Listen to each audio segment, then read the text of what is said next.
যুক্তরাজ্য জুড়ে অস্বাভাবিকভাবে বেড়েছে অপরাধ প্রবণতা। সম্প্রতি তুচ্ছ ঘটনাকে কেন্দ্র করে শ্বেতাঙ্গ প্রতিবেশীর ছুরিকাঘাতে নিহত হন ইস্ট লন্ডনের নিউহাম বারার ব্রিটিশ বাংলাদেশি রইসুদ্দিন। প্রত্যক্ষদর্শী রাজ হাসান বলেন, এটা ছিল পূর্ব পরিকল্পিত হত্যা। তিনিও সেই বিকেলে আক্রমণের শিকার হন। গায়েব দিছে কেন বললো যে দরজা বন্ধ করে নিয়ে।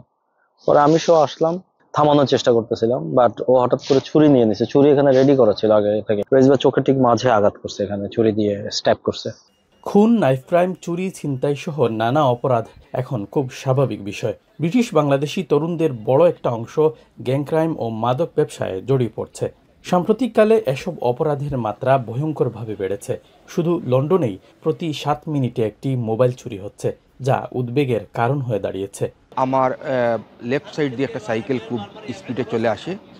তখন আমি ওই সাইকেল দিকে যখন ফলো করি, তখন রাইট সাইডে আর একটা সাইকেল এসে আমার মোবাইলটা জাপটা মেরে নিয়ে যায়।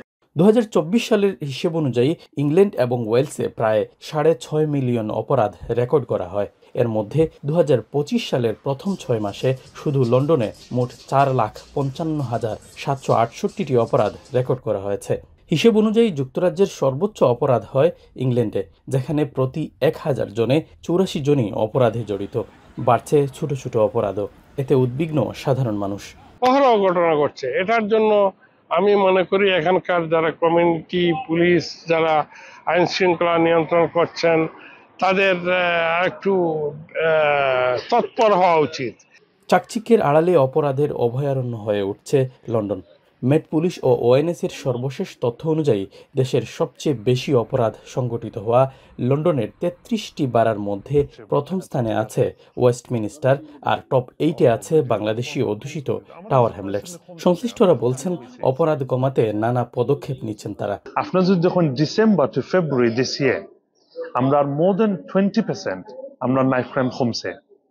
বাট ইভেন দেন আমরা যদি পার্সেন্টেজ দিয়ে দেখাই যে নাইফ ক্রাইম কমছে অথবা পার্সেন্টেজ বাড়ছে, every single offence for us is very sad. লন্ডনে অপরাধ দমনে প্রয়োজন 38,000 পুলিশ ও 19,000 সহকারী কর্মী। উল্টো 450 মিলিয়ন পাউন্ড বাজেট ঘাটতিতে 2025-26 সালে আরও প্রায় 3,000 স্টাফ কমার আশঙ্কা দেখা দিয়েছে।